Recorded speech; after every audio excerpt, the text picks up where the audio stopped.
All right, this is AP Calculus sections 8.4 to 8.6, part 1, and we're looking at area problems.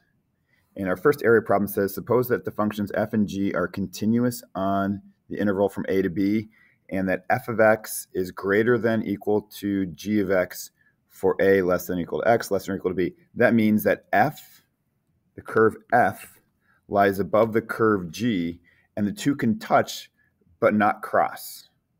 And our goal is to find the area of the region bounded above by y equals f of x, below by y equals g of x, on the sides by x equals a and x equals b. All right, here is our formula, but to get an idea of what we're talking about here, we have the function f of x, so some function f of x, and then the second function is g of x. Now g of x is below f of x, or maybe touches it. So here's my function g of x. It's doing its thing, and maybe it hits the same point, but then it's going to be below. The red function g of x is never above f of x. And we want to find the area between these two curves from x equals a to x equals b. So here is x equals a, here is x equals b. We are trying to find all of this yellow area as well as this yellow area. So that's the goal in the problem that we're looking at, trying to find areas. We've done areas under curves before. Now it's the areas between curves. And so what we're saying here is, to find this yellow area, we want to find, for instance, this rectangle plus the next rectangle plus the next one plus the next one, these infinite number of super thin rectangles, then add all those areas together, and that's going to be our total area. That's the idea of this integral. It's an accumulator of all these areas. And if I look at just even one of these rectangles, this y value is f of x. This y value below it is g of x. So f of x minus g of x will give us the height of that rectangle. And then the width of this rectangle is going from side to side just a very little bit. We would say the width of this one is dx, this infinitesimally small width of dx. So for each one of these different rectangles, we're taking the y value of f minus the y value of g to get that height. And then the base is the dx, that is the side-to-side distance. That's what this formula is telling us. Sometimes the regions are pretty straightforward. Sometimes it gets a little more complicated. So we're going to look at a quick 3-step process here. Step 1, sketch the region and draw a vertical line connecting the top and bottom.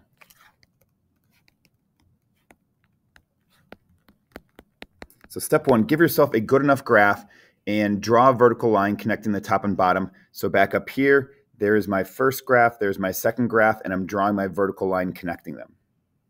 Step 2, the line segment that you drew represents f of x minus g of x. This is the integrand,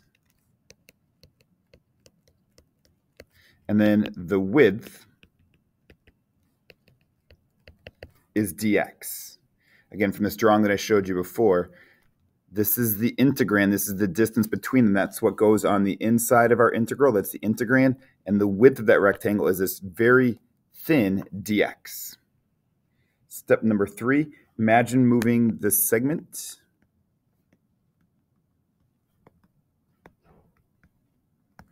all the way to the left. That is where x is equal to a. There's your left bound. And imagine moving it all the way to the right. That is where x equals b, and that is your right bound. So again, in my drawing here, I'm starting with my first rectangle all the way on the left, and I put all these other rectangles in, just keep adding all of these areas together until I get all the way to the right. So there's kind of our 3-step process for when we're trying to find these areas between two curves, especially when it starts to look a little bit more confusing. Let's look at some examples. Example 1, find the area of the region bounded by y equals x squared plus 4, y equals x plus 1, as well as these two vertical lines. So to start off with, I'm going to give myself a graph. Y equals x squared plus 4. So I've got a little bit of background with graphing. I know that's a parabola. I know the vertex is 0, 4. It's going to look something kind of like this. So there is y equals x squared plus 4. Y equals x plus 1. I'll change my color. I know this one is a line. I know the y-intercept is 0, 1. I know the slope is positive 1. So that graph is going to look something kind of like this. My parabola is definitely above the line. I know that because the y-intercept was 0, 4 compared to 0, 1, and then the parabola is going to increase at a faster rate than the line as we're going to the right. So we have this. Now for our vertical lines, x equals negative 1, somewhere over here, and x equals 3, and that's going to be somewhere over here. So not a lot of precision to my graph, but enough that I have a good graph, a good visual of what I'm doing here. And then we want to find that region. So find the area of the region bounded by the parabola, the line, the vertical line, the vertical line. That is the yellow region that we're talking about. So I gave myself a graph. Then I'm going to look at this and draw in a vertical line as a representative rectangle. I'll just go ahead and draw one right here in that region. And I want to ask myself the question, what is the height of that rectangle? Well, it's the y value of the parabola minus the y value of the line, right? I have a point right here on the parabola, a point right there on the line, and it's the y value of the parabola minus the y value of the line. Well, the y value of the parabola is x squared plus 4. The y value of the line, y equals x plus 1. So I'm taking the y value of the parabola minus the y value of the line. That is going to give me the height for each one of those rectangles as I move from left to right. Now about that, moving from left to right, we're integrating, we're summing up all those rectangles going from x equals negative 1 to x equals 3. The last thing to put on this integral is what we're integrating with respect to. And I look at my little representative rectangle here. The height is this y value. The width of this one is just barely going side to side, and that is side to side though, so that means that it is a dx. Good news, all of the terms that we have inside of this integral are in terms of x. X is going from negative 1 to 3. The integrand is in terms of x, dx. So at this point, it's just doing the integral. So maybe you want to pause your video, give yourself a chance to practice doing some integrals.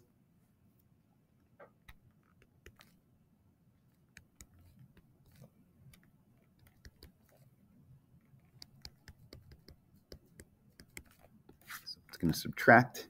Don't forget to integrate. There's a lot of work in this one. We've done integrals for a while.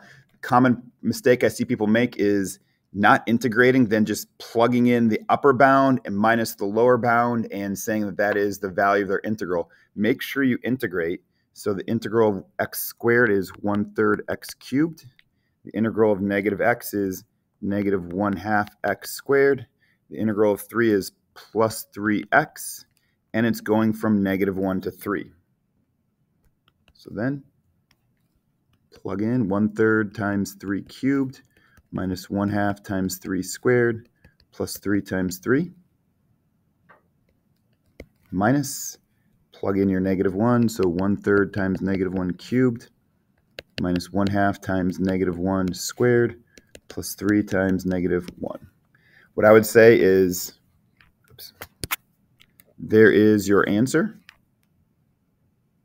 I don't have to simplify it any more than that. If I did, I could use my calculator or I could do the algebra. It would simplify down to 52/3 if you really do want to simplify that, but that answer is an acceptable form for us. All right, example 2. Find the area of the region bounded by y equals x plus 4 and y equals x squared minus 2. Now, contrasting this one with the previous one, for this one, we had a left bound and a right bound given to us, whereas in this one, we don't. This is supposed to be a closed region with just these two equations, which is a little different than the first one. So let's see what this graph is going to look like. First off, y equals x plus 4. So 4 is my y-intercept. My slope is 1. So it's doing something kind of like this. There is the y equals x plus 4. And then the parabola y equals x squared minus 2. So this one has a vertex of 0, -2. So it's down here. And the parabola is going up. And it's going to be going up at a steeper rate than what the line is doing as we move further to the left and to the right. So this is the y equals x squared minus 2. And we're supposed to find the area of the region bound by all this. So this time, just with those two equations, we have this bounded region in yellow. I'm not given a left bound and a right bound, which is a little different. So now step number 2, I'm going to draw in a representative rectangle. It looks like this purple. So I get a rectangle on the left, and I keep adding all of these rectangles together from left to right. Add them together, we have that closed area. So it's going to be an integral. And I look at my representative rectangle here. The width of this one is dx. It's a little bit side to side, so all of my information on the inside should be in terms of x. And the height of the rectangle is the y value from the line minus the y value of the parabola. Well, for the line, y is equal to this. For the parabola, y is equal to this. So it's going to be x plus 4 minus x squared minus 2 is our integrand. The height times the width, that's the area of each of those rectangles. Now, the one thing we don't have are the bounds, though. X is going from what number to what number, I don't know right now. I'm going to have to figure that out algebraically. So where does the parabola intersect the line? We're going to do a substitution, or really a transitive here. If y is equal to this for the parabola and y equals this for the line, let's set them equal to each other. And in other words, make x squared minus 2 equal to x plus 4.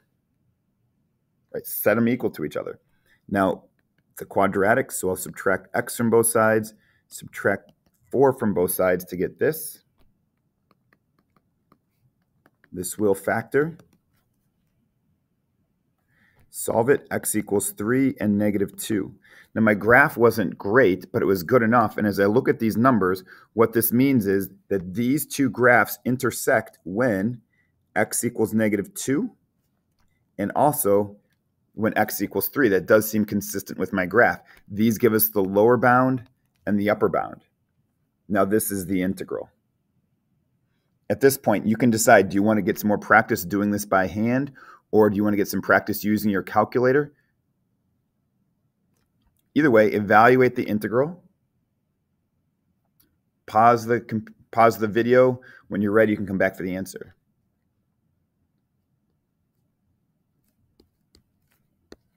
In our answer, the area is 125/6. We're going to look at one more problem, and this one is definitely the trickiest of all of these. It says, find the area of the region enclosed by x equals y squared and y equals x minus 2. Well, I'm going to start with the easier one. Y equals x minus 2 has a y-intercept of -2. It has a slope of +1. There is my graph of y equals x minus 2. All right. The other one, though, x equals y squared, is not one that we look at very often. If it was y equals x squared, it'd be a parabola going up like this. However, the x and the y change places. So what's really going on here is that we have a function inverse. X equals y squared is actually going to be a parabola on its side looking like this. It's not a function, which is kind of an issue. It fails the vertical line test. Again, how did I know it was going to do this? One thing is that function inverse. That's how I knew it was going to do that. Another way I could look at this is if I took the square root of both sides, y would be equal to plus or minus the square root of x. And I'm much more familiar with that graph. Y equals the square root of x, y equals the negative square root of x. So my graph is going to look something kind of like this.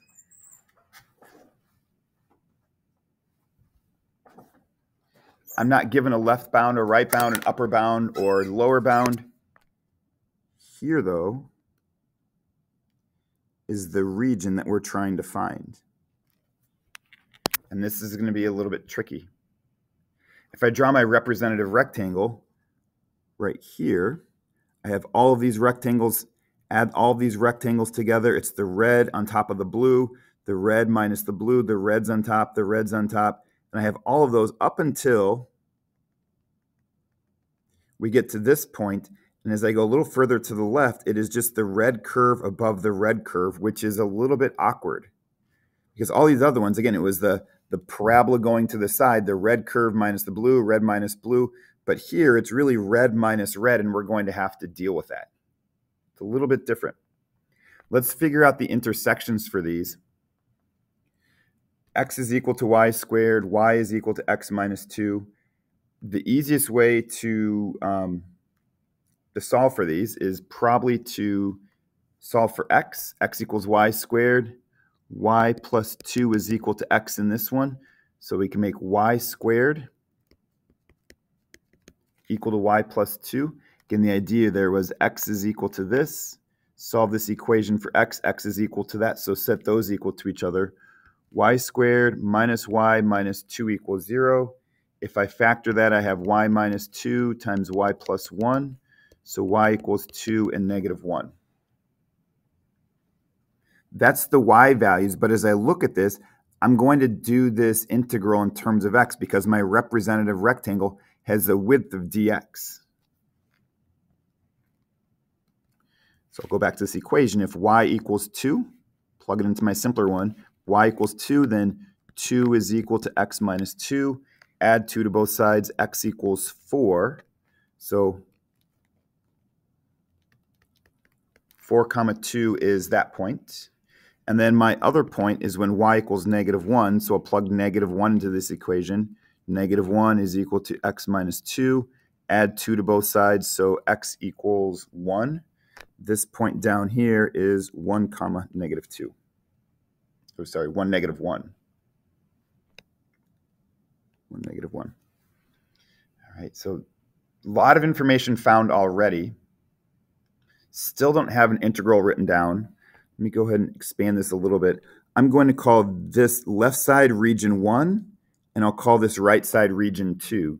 We're going to add those two regions together to ultimately get this entire shaded area. There we go. That entire shaded area. So for region 2, which is, again, probably going to be the simpler of these. For region 2, it's going to be the integral from x equals 1 to x equals 4. And it's the parabola over the line, and it's their y values. So the y value of red minus the y value of the blue. I solved these equations earlier.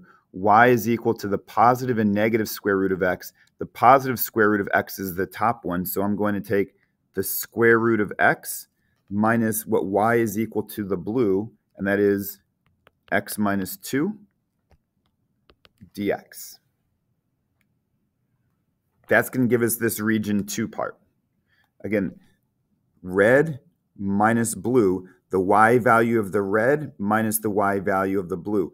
This y is equal to square root of x.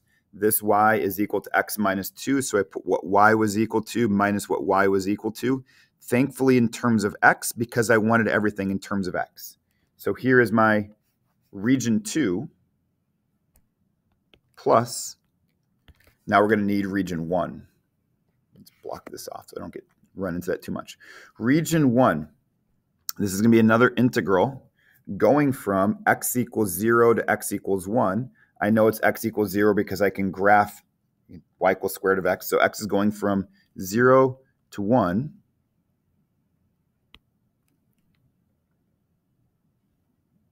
This is region 1. And the y value of the red minus the y value of the red below it. This is y equals square root of x. This is y equals the negative square root of x. Again, that was my graphing work earlier. So I'm taking the square root of x minus the negative square root of x dx. So square root of x minus negative square root of x, which is really going to make that into a plus square root of x. My handwriting got a little sloppy there, so I'll write it again.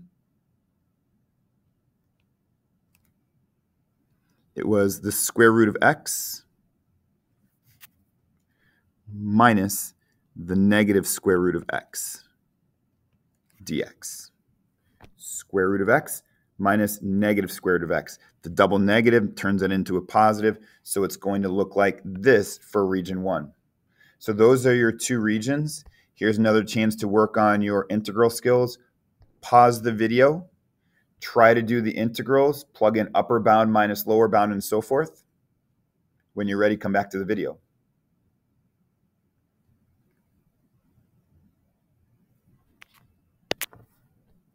All right, so integrating this first part, x to the 1/2 becomes x to the 3/2 times 2/3 minus 1/2 x squared.